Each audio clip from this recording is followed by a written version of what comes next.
yan ang impluensyang hindi maiiwasan, Nelson. Kasi kung ako man si BP Inday Oo Sara, naman, oo naman. itong 12 magiging senator judges, Oo. ngayon pa lang talaga, aminin ko man o hindi, liligawan ko na yung mga yan. Totoo yan. Di ba? At yan naman din ay tama o aplikable, Oo. hindi lang para kay Vice President, Oho. kundi aplikable rin ito doon sa mga gustong siya ay i-convict kahit wala pang Yun. hearing, di ba? Eh di sana manligaw din sila Oo. nung mga kandidato. Ililigawan namin kayo, pero pag nanalo kayo, ha? Di ba? Kaya nga, Tama kaya oo. nga nagiging issue rin ng impeachment din. Oho. Ang sinasabi nila, ito, sa social media makikita nyo, ito po, pagka ang mga ito ay nanalo, sigurado magigilty. Ayan, Si, tama. tanggal sa pwesto si Oo. BP Sara. Makukonvict siya sa impeachment. Convict. Oo. At ito naman, pagka ibinoto mo, ay Oo. sigurado, mapapawalang sana siya. Kaya ang problema ganito dyan. Hindi nila ngayon magamit ang strategy na ito na Oo. iboto nyo ang mga senador ng Boboto ng, bagong alyansa, alyansa ng bagong Pilipinas Oo. para makonvict Batangas sa pwesto Nako. si BP Inday. Oo. Hindi nila magamit. Bakit? Oo. Kasi ang taas ho ng approval rating. Eh, di pagka sinabi mo, para sinabi mo ng, ganun ba, matatanggal ba si BP pagka kayo ibinoto? Eh, di sinabi kayo iboboto. Laking disgrasya yun kapag ka naging ganun ng takbuhan ng kanono. Yun ang problemang malaki nila. Oo Kaya pati nga. ang Pangulo, hindi ngayon Nakapag-endorse. makapag-endorse ng direktang, di ba? Oo. Ayan, si Manny Pacquiao, iboto nyo. Ito si Honasan, iboto Oo. nyo. Si Lacson, iboto nyo to. Parang halimbawa, Oo. gusto niyo bang makonvict ang pangalawang Pangulo? Oo, iboto nyo. Number 1 sa balota. Ayan. Di ba mga number 2, number Di ba? 3. O pagka sila pong 12 ang binoto ninyo, Tanggal sa pwesto si Oo. BP Sara. kung ako naman si BP Inday Sara, ayaw niyo ba ako yung makonvict? At walang masama kasi alam naman natin na ang impeachment, Yes. aminin man po natin o hindi, political process po ito. Totoo. Hindi naman ang hinahanap dito ay, anong tawag doon? Yung merits of the case, di ba? Beyond reasonable doubt. Hindi po Oo, hinahanap hindi. yan, beyond reasonable doubt. Kasi pagtatanggal lang naman yan sa pwesto. Yes. At pagka yan natanggal sa pwesto, Mhm. pwede mo yung kasuhan sa proper court na proper ngayon. court gamit yung mga ebidensyang ibinato Yan. mo sa kanya. Ang halimbawa natin dyan, Justice Corona. Ayan. Guilty Oo. sa impeachment, natanggal siya. Kaya lang, Pero sa korte, napawalang bisa lahat ng Yun. reklamong isinampa laban sa kanya. pinawalang sala siya. Yun, ano ha? Wala ho siyang, ibig sabihin, hindi dapat tunayan sa korte yung lahat ng mga paratang laban sa kanya. Mm-mm. Kaya si Kong Paulo Ortega, hindi mo masisisi. Ngayon, kung sasabihin mo may paglabag sa proseso, aywan ko lamang kung ano ho yung paglabag na gagawin ni BP Inday kung siya man ay nanliligaw ng mga posibleng magiging senador sa 2025 sapagkat siyempre, political process po yan, ano ho, kasi sa impeachment ang kailangan lang ata, ilan ba, 18? Mhm. One third ang pumabor, ma-impeach siya. Hindi lang yun. Yun, ha? Oo. Sabihin na natin na nanalo lahat nung Yung 12. majority. Oo. Majority nung kakampi ng Vice President. Tama. Pwede kang walang impeachment na mangyari. Isa pa yun. Di ba? Tama. Kasi mag-uusap-usap sila. Anong judgment natin? Oo. Batay sa aming judgment. Yun bang reklamo nung 19 Congress ay tatanggapin natin sapagkat 20th Congress na tayo ngayon? Kikilalanin ba natin? Kikilalanin ba natin Pagka yan? nagdaasan sila, ay hindi na natin ito kikilalanin. Oo. Patay na yan. Ayun lang. Hindi mo yan pwedeng mo habulin sa Supreme Court. Oo. Kasi sasabihin ng Supreme Court, hindi. Kanya-kanya tayong trabaho eh. Muti na academic. Wala namang ang impeachment, hindi naman pinag-uusapan dito sa Supreme Court yan. Tama. Di ba? Yung proseso na yan sa inyo yan eh. Oo. Kasi kung anong pinagtibay nyo dyan, kung anong tinarian nyo yan, talian nyo na rin. Ayun. Kaya again, hindi mo pa masisisi ang pangalawang Pangulo. Lalo ngayon, kasi kung nasa bandang itaas na yung Bongo, Bato de la Rosa, di sabihin mo ng medyo safe na ng konti yun. Nasaan mo ha? Kailangan mo sa bandang baba na maragdagan pa.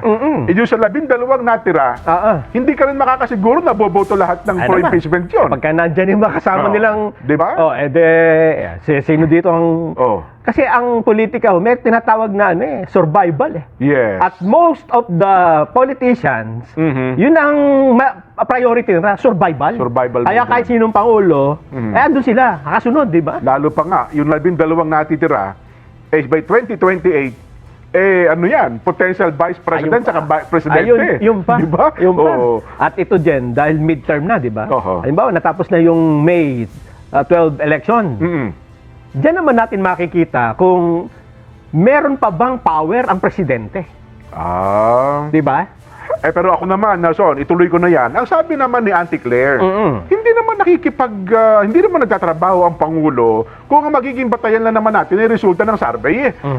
Hindi naman anya ito beauty contest. Ano na ikaw ay pwedeng manalo, pero ito anya ay kay mababa, kay mataas ka, tuloy-tuloy ang trabaho ng Pangulo. Tama Nelson. naman. Oo. Wala Diba? namang, hindi naman mali yun. Oo. Kaya lang, ang sabi niya, may dahilan kung bakit daw bumababa ang approval at trust rating ng Pangulong Bongbong eh. Yun. Ayan ang problema kay Attorney Claire din. Aha. Pagka ang isang ebidensya ay laban sa kanya, minamaliit niya. Ay talaga. Pero kapag ka the same na ebidensya na magagamit niya, tama yan, ang galing, di ba?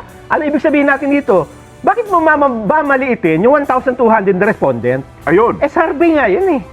Pero kung yun ay mataas. Ay, pagka ang kaya sinabi, naku po, majority po ng Pilipino, ay pabor naman na ipadala si Pangulong Duterte sa ICC. Anong ginamit nyo? 1,200 respondent. Yan ang sentimiento talaga ng Na taong Pilipino. bayan. Bakit magkaiba? Bakit, anong tawag doon, Jen? Bakit salungat? Hindi, tsaka selective. Oo. Pagka pabor sa inyo. Oo, tama. Oo. Maganda yung 1,200 Pagka respondent. hindi pabor. Pagka hindi pabor, ay hindi yan ang Hindi yan ang sentimiento ng taong bayan. Ayan kontra-kontra. Oo. Ano sabi? Pagka kontra-kontra? Medyo may yun, di ba? Yun po ang yun po Kasi ang mali dapat. Kung gusto mo na igalang ka ng tao, dapat yung stand mo ma-firm, di ba? Huwag mong sisirain yung ginamit mo na dating ebidensya. Tapos pagka hindi na pabor sa'yo, ay sasabi, ay hindi dapat ginagamit yan. Ayun. Mga ganyang survey. Ayun lang di ba yung survey na sinasabi nilang dapat daw ma-impeach? Ayun pa. Di ba? Si BP Inday Sara, pabor. Ginamit din niya yun. Pero sinabi ba niya na, ay ito po ay hindi ito ang kumakatawan sa kabuuan ng Pilipinas. Yun. 1,200 lang po ang sinurvey dito eh. Bakit pag ngayon, kontra sa'yo, sasabihin mo, hindi naman yan, di ba? Anong tawag dun sa ganung tao? Hindi kasi, Nelson, ito naman ang punto niya. Masyado niya kasing naapektuhan ang Pangulo ng mga fake news. Di ba sana kung tama eh. At least kung tama, medyo may batayan pa. Pero kung sumisiraan niya sa Pangulo, fake news, yun ang talagang nagiging dahilan kasi nagiging paulit-ulit niya sa social media ay napakalakas ng kampanya na para bagang pumapailan lang ang mga fake news laban sa Pangulong Bongbong. Kaya, naapektuhan niya ang trust at approval rating ng Pangulo. Ibig sabihin, hindi nyo ginagawa yung trabaho ninyo. Ibig sabihin, incompetent kayo bilang mga opisyal ng Presidential Communications Office. Ayun. Kasi na-overthrow kayo ng Natatalo kayo ng peke. ng social media, ng mga citizens eh. Samantalang all of the resources ng gobyerno, meron kayong TV, meron kayong social media, ang laki ng pondo ninyo, saan?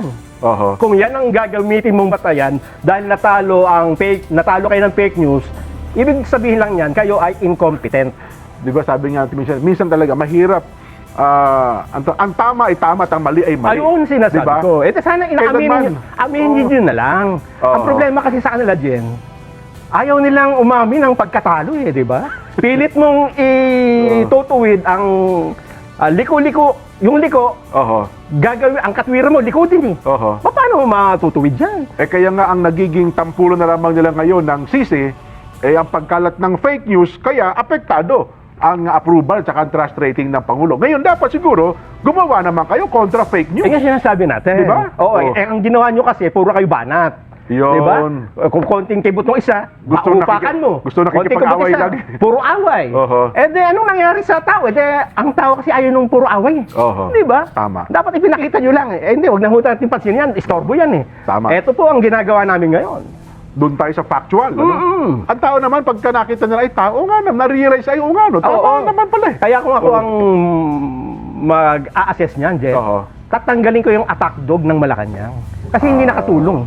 Totoo. Diba? Malaking naging damage.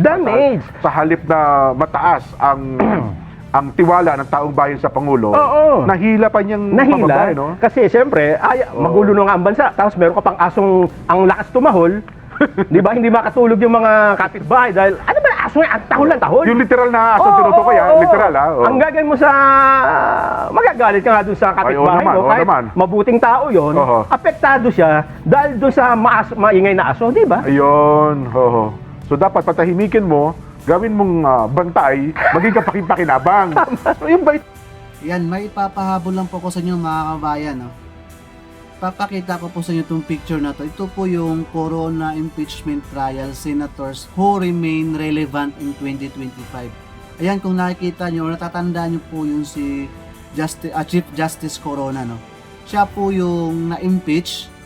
Then after 12 years po, napatunayan po na mali po yung pag-akusa sa kanya, yung pagpapa-impeach po sa kanya. So, ito po yung mga senators ngayon, si Soto po. Yan, Tito Soto. Running niya yan, ngayon 2025, no, tumatakbo po yan ngayon. Pati po ito si Lacson. Yan, pati po si Revilla, tsaka si Lito Lapid. Yan, Punasan po, Cayetano, Pia Cayetano. Okay? Tapos si Pimentel po, matatapos po yung terms na ngayon 2025. Ito po ngayon mga kaibayan, no? Kasama po dyan si Escudero sa 2028. Ayan. Cayetano, Ligarda, Estrada. Ayan. Sila po yung mga pumirma po. Diba? O sila po yung mga bumoto. Kaya na-impeach po si Chief Justice Corona na napawalang sala naman po sa korte. So yung mga kabayan, no, tandaan nyo po ito. Kasi marami po tumatakbo ngayon dito. Delikado po si BP Sara pag ito yung mga nanalo. Kaya, so ulitin ko po, yung Duterte po, tuloy po natin, boto po natin sila. Huwag nyo pong kalimutan ha, Duterte po tayo, solid. Okay? Plus 2 na po kayo doon. Pili kayo ng plus 2. It's either wala po dito si Amy Marcos sa mga pumirma. So, may chance po. Camille Villar, ayun, may chance yun po. Ayan, si Kerubin. Ayan, si Yunasan, nandito po kasi, oh. Kapirma, ayang bumoto. Wala, sorry. So, ito naman po mga bayan, para sa party list naman po ito. Ayan. Party list po natin, no? Ito po yung mga party list na sumusuporta po kay Tatay Digong sa Duterte. Ayan, PPP party list, number 2 po. Number 5, Duterte Youth Party List. Ayan, number 18, Ipanaw, Sambayan Party List. Number 65, Sagip Party List. Number 95, Juan Aguila Party List. 98, Bisaya Gyud Party List. 134, ABP Party List. 139, Gabay Party List. At saka 140, Malasakit at Bayanihan Party List. So yan po mga kabayan, yun po yung mga party list na pwede po nating botohan o pipilian natin, ha. O isa lang po kasi yung ibuboto natin dyan na party list, kaya pumili lang po kayo dyan. Mas maganda pagkati-hatian po natin, ya, para marami po tayong slot sa Kongreso, di ba? So marami tayong mga congressman o representative na makapasok po doon. Panglaban po yan sa mga, alam niyo na, mga anti-Duterte. Marami po kasi dyan. Okay? So, bago po tayo magtatapos, maraming salamat po sa inyong suporta. Paki-like, share, and subscribe na po. Malaking tulong na po sa atin yan. God bless po.